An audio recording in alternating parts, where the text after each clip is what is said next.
Tá, então se ser gay é pecado, por que Jesus não falou nada sobre isso? Porque o apóstolo Paulo também falou bem pouco sobre isso, e quando ele falou, ele não tratou a homossexualidade como identidade e sim como prática. Por que a Bíblia Sagrada não deu tanta ênfase a esse assunto? Porque muitas vezes parece que as escrituras sagradas tratam a homossexualidade como se ela não existisse. E por último, que ninguém nunca consegue responder essas perguntas direito. Tá, então eu finalmente entendi realmente a resposta dessas perguntas e eu vou te explicar agora. Sem rodear, sem enrolar, vou falar direto. Mas por que eu tô fazendo esse vídeo? Toda vez que alguém me perguntava sobre esse tema, eu sempre respondia todos os versículos bíblicos que falam sobre esse tema, que estão lá em Levítico, Romanos, 1 Coríntios. Mas assim, quando eu debatia com um homossexual que sabia um pouquinho de Bíblia, ele me dizia que a palavra no texto original, por exemplo, de 1 Coríntios, não é homossexual. Por exemplo, tem um famoso caso da palavra malakoi em 1 Coríntios, que não fala sobre homossexual e sim sobre as práticas. Isso é verdade, mas por que isso acontece? Qual que é a explicação disso? A explicação de tudo isso é muito louca e eu tenho certeza que a maioria de vocês nunca ouviu o que eu vou falar agora. Nunca. Então vamos embora para eu te explicar. Estão preparados? Vem comigo. Em 1950, há 70 anos atrás, os Estados Unidos estavam vivendo um momento bem maluco da sua história. Os Estados Unidos já tinham enfrentado 2 guerras mundiais e mesmo assim eles já estavam em outra, que era a Guerra Fria contra a antiga União Soviética. A Guerra Fria, não sei se você sabe, apesar de ela não ser uma guerra mundial, ela foi até mais perigosa do que a Segunda Guerra Mundial. Porque na Guerra Fria já estava mais que desenvolvido as bombas atômicas. Então, tipo assim, imagina você viver num tempo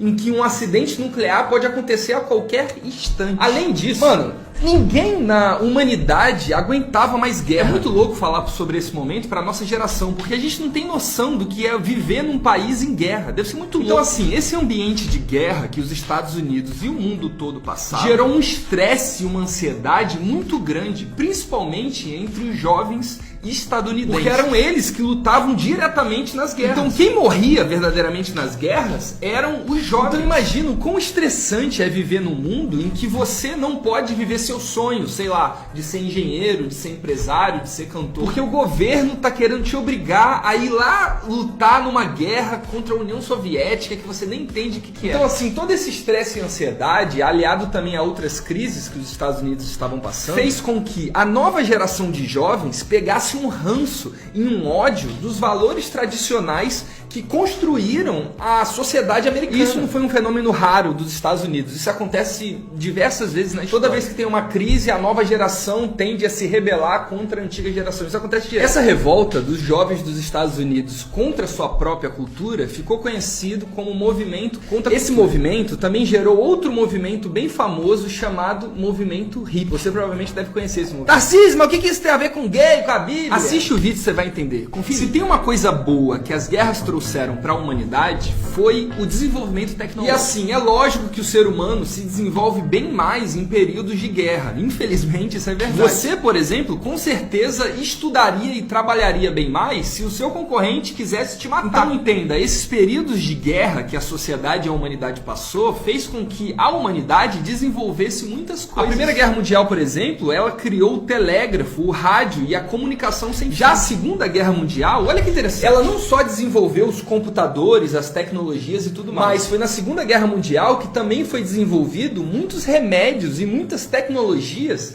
aliadas à saúde da humanidade. Por motivos óbvios, né?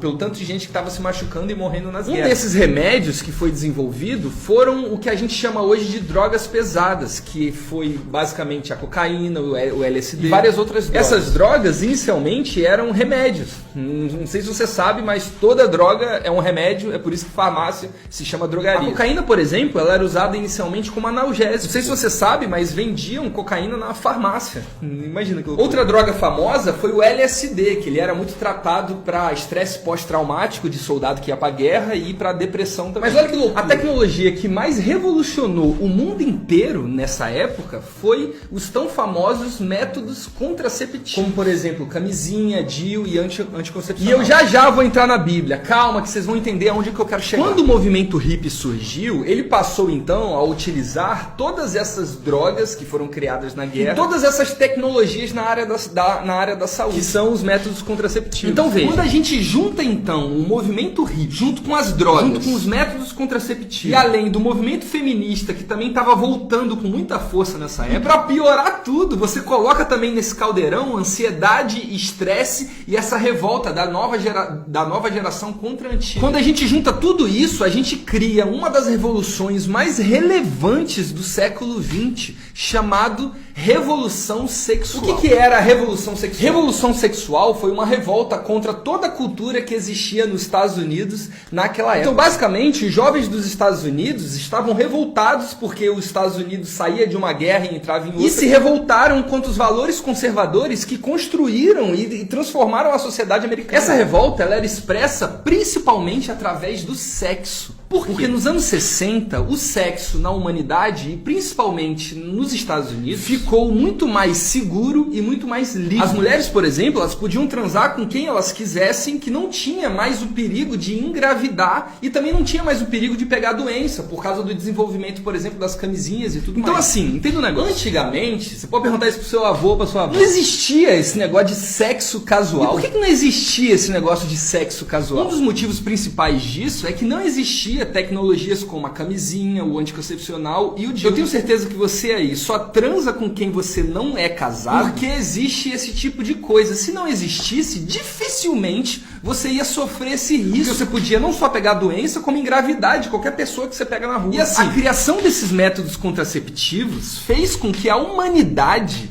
passasse a ver sexo de uma forma diferente. Isso é muito louco, presta atenção. O sexo, depois da Revolução Sexual, ele passou a ser desconectado da reprodução, da procriação e de filhos. O sexo, então, ele deixou de ser um negócio que servia para ter filhos. O sexo, então, ele vira expressão do seu ser, identidade. Dane-se, filho, depois da Revolução Sexual, virou um problema que o sexo pode ter. A principal função, então, do sexo, depois da Revolução Sexual, virou o prazer. E isso foi uma das coisas mais demoníacas que aconteceu na humanidade nos últimos tempos. E assim, se você não tá entendendo, deixa eu te explicar. Quando, por exemplo, você pensa em sexo sem pensar em filhos, é a mesma coisa, por exemplo, de, sei lá, você pensar em alimentação sem pensar em nutrição. É uma loucura. E esse pensamento, por mais que você ache que seja normal, ele foi criado em 1960. Ele não existia. Em toda a história humana, o objetivo do sexo era a prole, era a procriação, era ter filho. Em toda a história humana. Mas quando você tira a necessidade de ter filho do sexo, que foi o que a Revolução Sexual causou, quando você desconecta filhos do sexo, a criança, ela vira um intruso no corpo da mulher. Os filhos, então, deixam de ser bênçãos para serem fardos. Então, a Revolução Sexual de 1960 foi um negócio tão demoníaco que, a partir, então, desse entendimento, o sexo ele não foi mais atrelado à procriação, ele foi atrelado a prazer,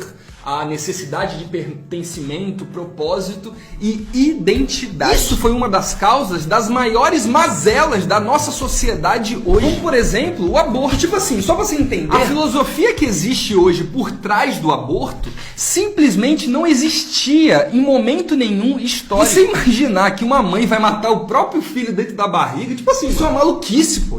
Isso é um negócio maluco que nunca existiu na história humana. Isso só acontece quando você coloca dentro da cabeça da mulher que o próprio filho dela é um invasor do próprio corpo dela. Aí quando você coloca isso dentro da cabeça da mulher, a mulher pensa, ah não, meu corpo, minhas regras, isso aqui que tá dentro de mim é um parasita, é algo que eu não queria. Esse pensamento é tão maluco que ele não existe em lugar nenhum, nem no reino animal, ele não existe em lugar nenhum do universo. É uma loucura, mas enfim, todo pensamento que você tem hoje, que a maioria da sociedade tem, ele foi criado por causa da Revolução Sexual. E mesmo que você nunca tenha ouvido isso aqui que eu tô te falando, você hoje é influenciado por causa dessa revolução. Dane-se se você não conhece os termos. Você é influenciado por esse pensamento. Mas agora vamos finalmente falar de gay. Vamos falar de gay. Vocês querem que eu fale de gay, né? Vamos embora falar de gay. Outra loucura que a Revolução Sexual gerou nos Estados Unidos foram os tão famosos movimentos identitários. Eu já expliquei pra vocês que a Revolução Sexual teve como foco o sexo, a sexualidade, a expressão livre do seu prazer. O sexo, então, ele virou não só prazer, mas como identidade, propósito e missão de vida. É muito interessante você notar por que aconteceu todo ser humano, ele tem uma necessidade de pertencimento dentro de si. Ele tem uma necessidade de ter um propósito, de ter uma identidade. Não sei se você sabe, mas isso é bíblico. Esse vazio que está dentro de você é do tamanho de Deus. Mas o ser humano, por ser burro, ele tenta preencher esse nosso vazio com qualquer outra besteira que não seja o nosso Criador. E a revolução sexual entregou um Deus para a juventude que estava sentindo esse vazio.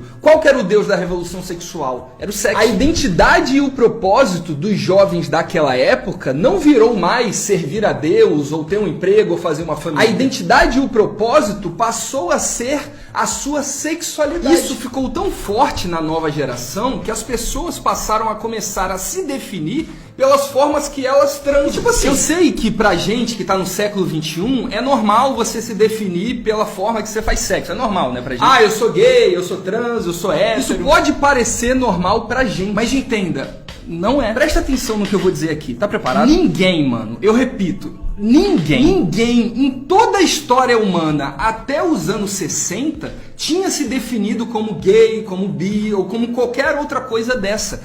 Ninguém. Simplesmente não existia o conceito de identidade através da sua sexualidade. E, tipo assim, se você pensar bem, até faz sentido que ninguém tenha feito isso. Porque você se definir pela forma que você sente atração sexual não faz sentido nenhum. Não faz sentido nenhum. Sua sexualidade é algo que você expressa na sua juventude e na sua vida adulta. E depois acabou. Você imagina, ninguém, por exemplo, faz sexo na infância, ou pelo menos não deveria fazer. E na velhice também a pessoa geralmente não faz. Agora me responde, como que a humanidade tem se definido, tem definido a sua própria identidade por algo que você só faz na vida adulta e na parte da sua juventude? Não faz sentido. Você não pode ser definido pela forma que você faz sexo, pela forma que você sente prazer. Isso não faz o menor sentido. Essa definição só faz sentido porque a gente vive na desgraça de uma sociedade hedonista que trata prazer como se fosse um Deus. Isso só acontece porque a gente vive na desgraça de uma sociedade fraca, que foge da dor e busca o prazer, foge da verdade e busca a mentira o tempo inteiro. É por isso que a gente acha normal. É por isso que o que eu tô falando aqui pode parecer, ai meu Deus, absurdo, mas não é. O que eu tô falando aqui é a normalidade durante todos os séculos até 1960. Agora vamos pra Bíblia. O que a Bíblia tem a ver com isso? Olha a Bíblia aqui, ó. Vamos pra Bíblia. A Bíblia é clara. Atos homossexuais são denunciados pela Bíblia Sagrada desde o primeiro livro da Bíblia, desde o livro de Gênesis. Isso é indiscutível. A Bíblia fala, Deus criou homem e mulher. Foi isso. A Bíblia denuncia como pecado atos homossexuais no livro de Levítico, no livro de Romanos, 1 Coríntios e em vários outros lugares da Bíblia. Só que olha que interessante, olha que doideira. Por que o apóstolo Paulo ou Jesus não recriminou em seu tempo os gays que